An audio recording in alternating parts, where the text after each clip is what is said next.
Hello and welcome to this early morning taste challenge. I have two Kentucky straight bourbon whiskeys. This is Ezra Brooks, introduced in 1956. There's an old distillery, painting of an old distillery.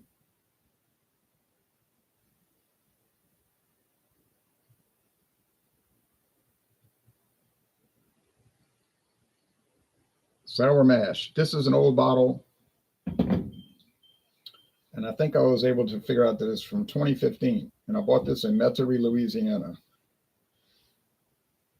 It was $10.99, and I don't think there's any bottles left. But this is now produced only for export, and they're saying on the website to Australia, in a smaller bottle, 70 centiliters instead of 75 centiliters. So this was just left over. Somebody had old stocks of it, and I could tell it was the older bottle design and label. It says 7 generations. Since 1800, Ezra Brooks remains the perfect way off the date. Since 1800. But my information, trademark information, is that it was introduced in 1956. But it's owned by Luxco today. And they're saying that it's a sour mash and it's charcoal filtered. So charcoal mellowing. Kind of reminds us of some other black labeled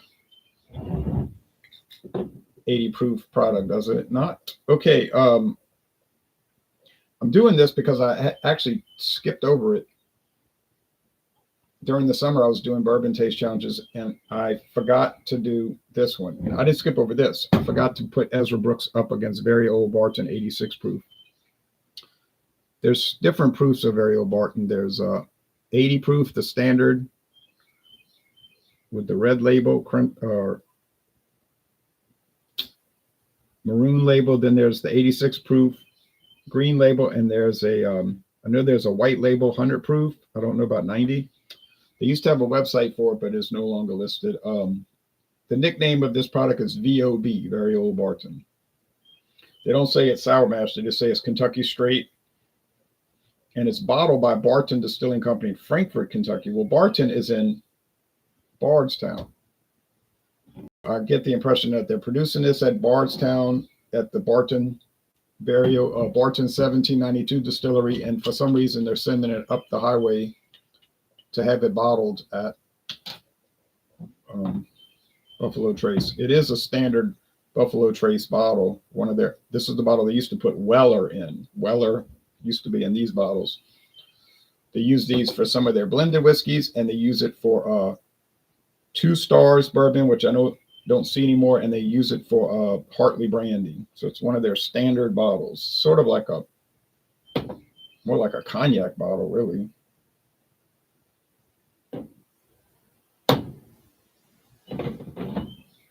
Putting it in the wrong label there. Okay. I've never seen this product anywhere in Louisiana. I did not buy this in Louisiana. I bought this in Pascagoula, Mississippi. Pascagoula, Mississippi. And it was $11.99. This one I did buy in Louisiana, and like I told you, it was $10.99.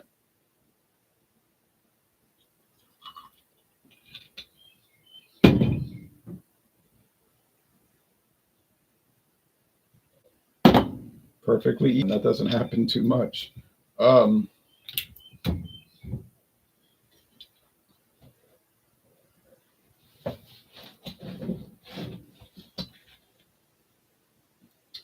Okay. Now, where you live in your state, they might be very common and easy to get. In Kentucky, every liquor store sells VOB, very Old Barton. Here, nobody sells it that I've ever seen. I can show you a screen share for a moment. Luxco, this is what they're showing for Ezra Brooks, 80 proof. They call it Ezra Brooks Black because it's got a black label, Ezra Brooks Black. There's 50 milliliters, says, for export. There's the 70 centiliter or 700 milliliter bottles coming in a pack of. For Australia export, it says Australia export. That's why I don't see it anymore, because they don't sell it. They sell Ezra Brooks in the U.S., which is easy to find. This guy, who's owned by Midwest Grain Products, by the way, MGP bought Luxco 5 years ago. They make El Mayor tequila. You see that around a lot. Everclear, every store sells that. Dangerous Weapon. Exotic, another common tequila. Ezra Brooks, there it is. Never heard of Pearl, not familiar with Pearl. Penelope, see that right there at Mathern's.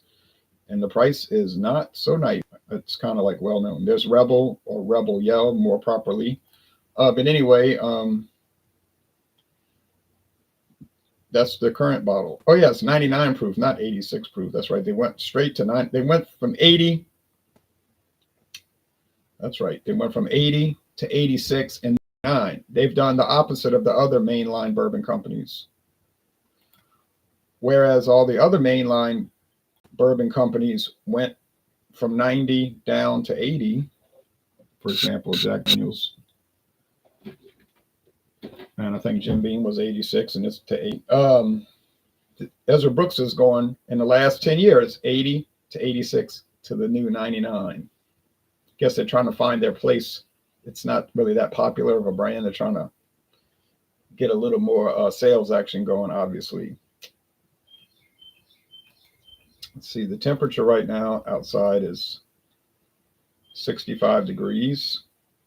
It's showing that here. I think it's a little warmer actually, but it's what AccuWeather is showing. Got down to 63, so that was the low temperature last night. All right. They're both amber gold, so the appearance won't matter.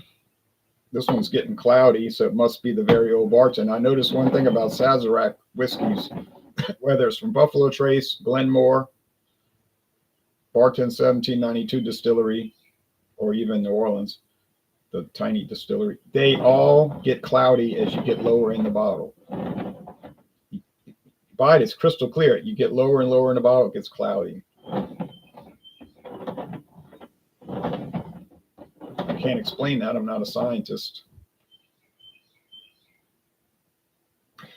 I mean, I've taken science class in high school and college, but that's my scientific expertise, meaning virtually none. Smells like oak. Smells like wood. Smells like sugar water. And maybe vanilla. More vanilla and even more oak. Now, is the sour mash going to make a difference?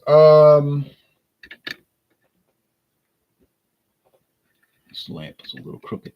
Yes, I think it will, because it gives it that sourdough flavor, sourdough bagel flavor.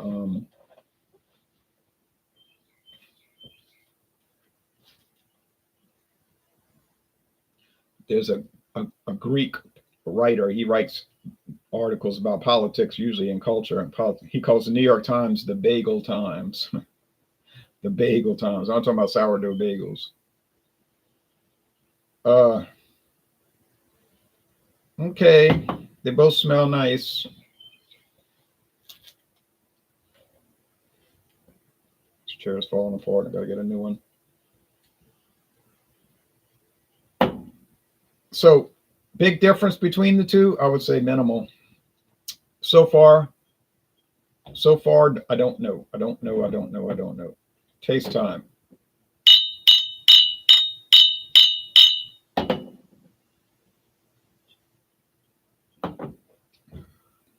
If they're even, that means Ezra Brooks wins because it was $1 cheaper. Vanilla, sugar water, oak, maybe some sourdough bagel, maybe some candied fruitcake fruit, you know, that freeze dried, it's like dehydrated, whatever it is, comes with Mylar bags. It tastes like every other kind of bourbon. To me, bourbon, I know I can't really say this on the internet, but to me, bourbon is very similar one to another. And people say, oh, no, you're wrong. Okay, well, to me, that's how they taste. Very similar one to another. So I can't be wrong because that's what I'm tasting. Now, I like them. I find that there's a level of dullness with some of them. Like you get the really cheap ones, like the one that I bought at the pharmacy chain. It's their brand. It's called Jethro T Boots. I think they still make it. It tastes fine. It's from who else? Sazerac, Buffalo Trace. I shouldn't open that window because that goldenrod, they're blooming in the fall. I guess there are plants that bloom in the fall, but they I think they're in my lungs. They're pollen. The honeybees are going berserk out there. These bees are like flying all around, especially when it's hot in the middle of the, like at 3 in the afternoon. They're flying around going crazy.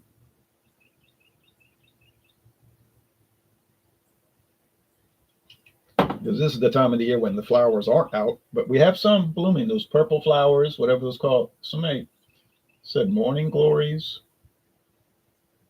It's like on a vine. And there's some other ones, they call them swamps. They come in they grow in the swamp, but they stick straight up and they got purple flowers in the morning. Maybe that's what, I don't know those. I don't know much about foliage. And then the goldenrods, they're all blooming now.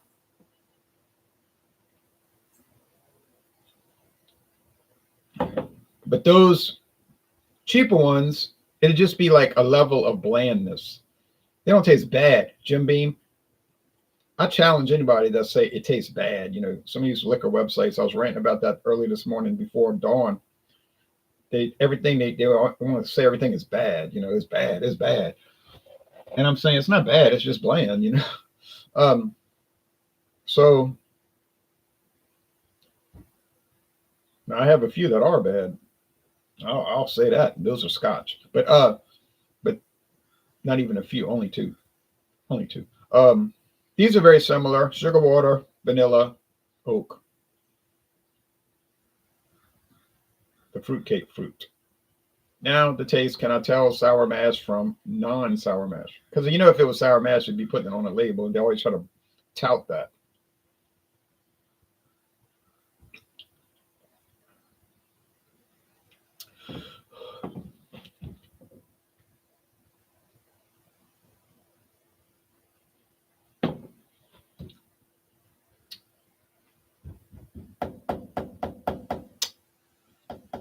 Maybe a little honey. Yeah, I think this one might be the Ezra Brooks. It might have a little more of that character. It is. Okay, so that gave it away. But I'm gonna tell you, they're so even. They taste almost the same, except for that little tweak on the sour mash. They got a medium body, they got a dry finish. They're both cheap, $10.99, $11.99 at time of purchase. So who's the winner? Well, I got it right, so I guess I'm the winner. But the winner is the cheaper product because there's really not much difference. So if you see either one of these, and I don't know if you will, I found it. There it is. It's all going now. I guess people watch my videos and they live around here and they were like, let me go pick up a bottle, because they must have had 12 bottles on the shelf and they were there for a long time. Like it never moved. And then I bought one and I started talking about it and then poof, gone.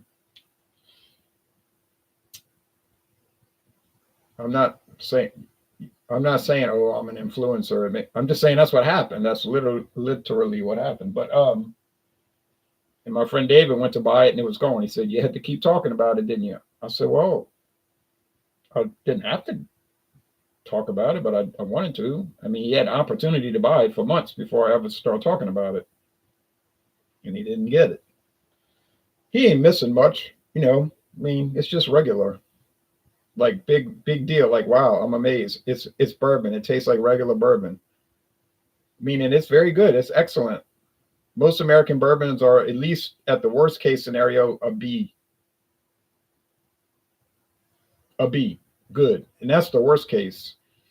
And that's rare. Usually you just could shoot a felt, you know, like a little styrofoam, you know, a sponge arrows like the little kids play with. You could shoot an arrow into a liquor store and hit the bourbon section. And no matter what you hit, it's going to be good. Even if it's the cheapest one in the store. Like you hit Henry McKenna, the regular Henry McKenna with the brown label. You can find that sometimes. Still find it. Not too much, but you can still find it for $9.99. And there's nothing wrong with that. And it's at least an A minus. Now that you say, what about the 10-year age special? I never had it. I see it around. But based on what the base model was like, yeah, sure, it's great. Ancient age, I see that for $9.99 still. It's fine. It's not amazing. None of these are that I'm talking about are amazing. Did I ever try an amazing bourbon? I don't recall that. Honestly, I don't recall that. But so I say it's cheaper, so buy it. Now, as like the Jethro Tea Boots, that one is hard to recommend because it's just so bland. It's not a bad flavor. There's nothing off about it. There's nothing offensive about it. A viewer recently sent me a comment saying I tried it and I liked it. And I'm going to keep buying it because he got it for $9.99 with his little loyalty, little loyalty program. It doesn't even cost anything to be on that.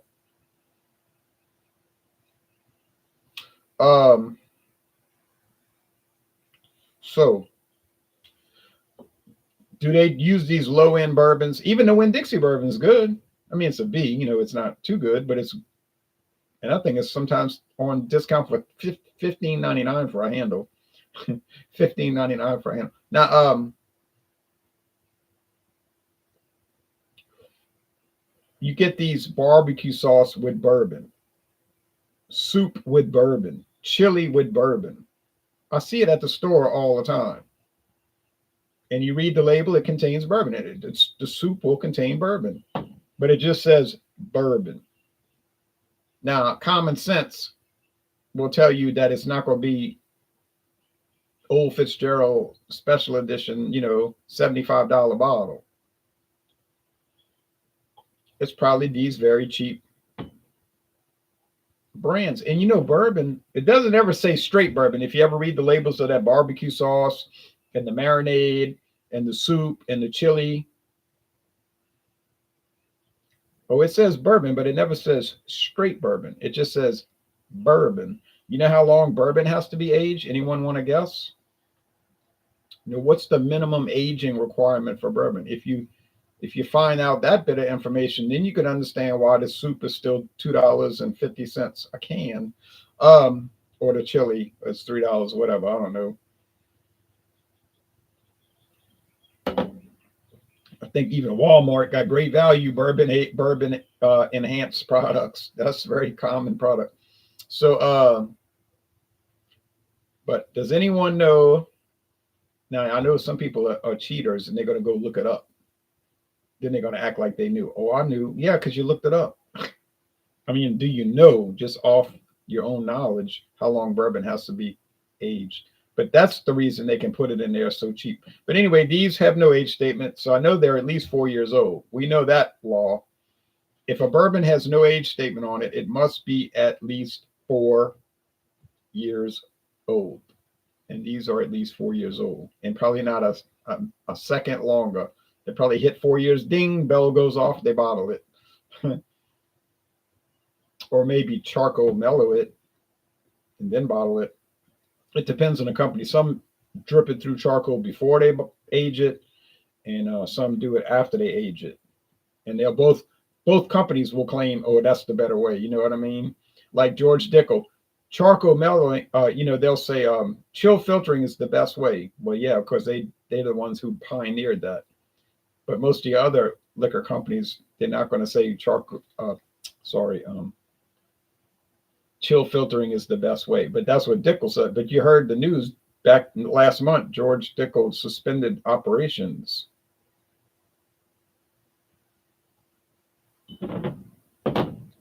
Not a good sign in the bourbon world. And it was another company too that did that. There was two. I can't remember the other one. I think it was another Diageo company.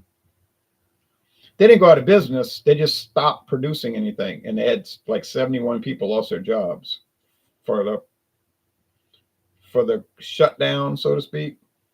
Why did George Dickel stop producing bourbon? Or, I'm sorry, whiskey without an E. We know why. They weren't selling any of it much. They had too much backstock. What's the point? Like I was talking to a store manager yesterday. He said, what's the point of them paying somebody, employees, and paying for equipment and electricity to produce a bourbon, or in that case, Tennessee whiskey type bourbon, that's going to set on the shelf and not sell? I said, common sense. Nobody's going to do that. There is a glut in the bourbon and American whiskey market these days. You know, back when it was chugging along like a runaway train and the prices kept going up and up and up, and everybody was in that mania period, the manic period, waiting in line at 5:30 in the morning to get their store pick and all of this stuff.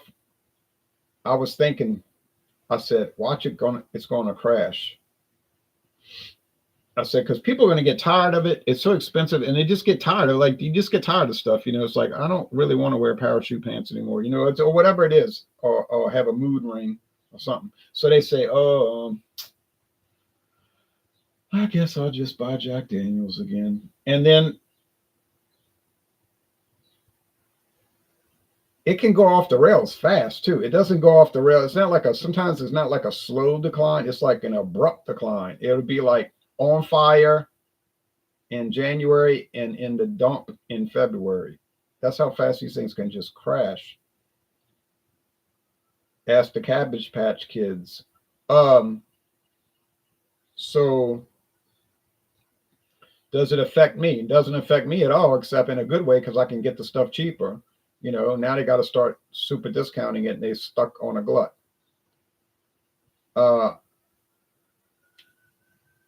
More sirens.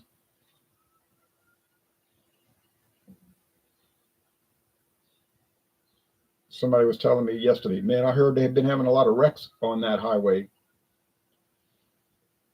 I said, they always have wrecks on that highway, US Highway 61. I told him, I said, they always have wrecks on that highway. It's 4 lanes, 2 going north, 2 going south. I said, because people do not pay attention when they drive. They got to look at their phone. I mean, who has time to look at the road? I mean, you got to look up your favorite social media stuff. So,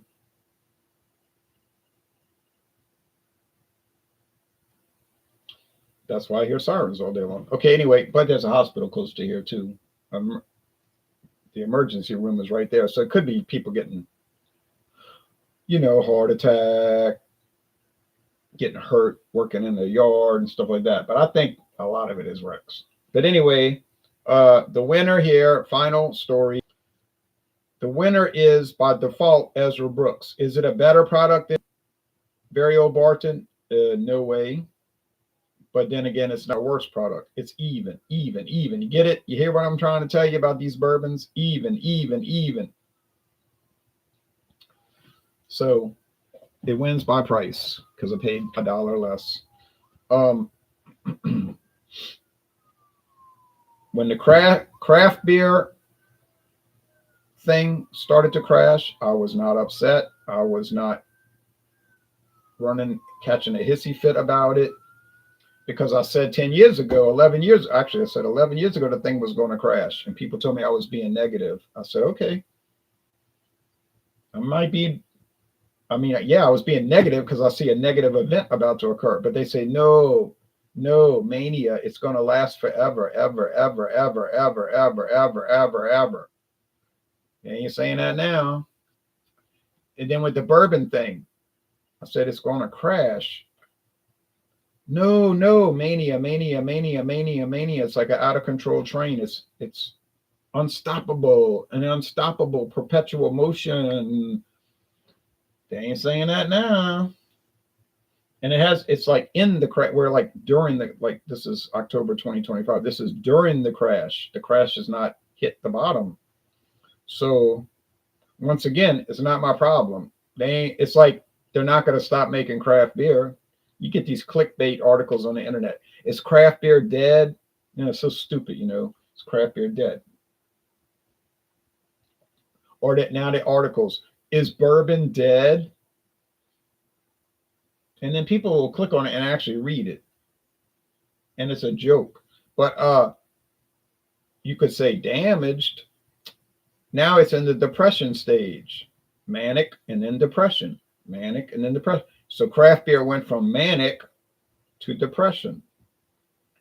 And bourbon went from manic to depression. But now some products like regular beer, Miller High Life, Coors Banquet, Budweiser, they're like even. They had no mania and they had no depression. They just stayed even. Wasn't anybody trying to run them down, and there wasn't anybody trying to avoid them. They just ignored it. It's like slow and steady won the race. And in the liquor world, slow and steady won the race, not the hot shots. Not taking sides. I'm not taking sides. I started drinking craft beer in 1996. When did you start? I started drinking that simultaneously with regular beer. When I started my beer drinking project, more like a beer tasting project, in February 96. And immediately I would drink whatever craft beer I could find and whatever mass production beer I could find. I didn't care. Imperial Stout, oh, I never heard of that. Let me try it. Regular Stout, let me try it. Pete's Wicked Ale, Brown Ale, let me try that. Let me try this. Let me try that. I didn't care. So I always get a laugh when people say, this is a good beer for beginners in the craft beer world. I say, what do you mean a beginner? Like you have to learn to drink it. Like you can't just buy a product off the shelf and try it. It's like they're trying to be like some kind of secret society. You know, we're a secret society. We're craft beer drinkers. You got to get initiated. Like you got to go through an initiation, a secret initiation. I always got to laugh out of that. I'm like, are you kidding me? This is products on the shelf at a store. I got to get initiated to pull something off a shelf and buy it and drink it and see what it tastes like. Are you kidding me? Where do you people get these ideas? Like, what kind of mindset do you have? Like you special because you're drinking a product at the store? That is a joke. And it was always a joke. And I always considered it a pathetic joke because people still ask me sometimes, how did you get into craft beer? I said, easy. I went to the store and I bought it. Of any type, high alcohol, mid-range, low, barrel age, light, dark, middle. And like I say, mass produce, micro produce, nasty, awesome, sort of okay. I didn't care. I was trying it. Like I had to be initiated into trying a product at the store. A beginner beer. Are you kidding me? That's a beginner whiskey. And they'll say that on whiskey channels. This is a good beginner scotch. Why you need a beginner scotch? You can go to the store and buy it.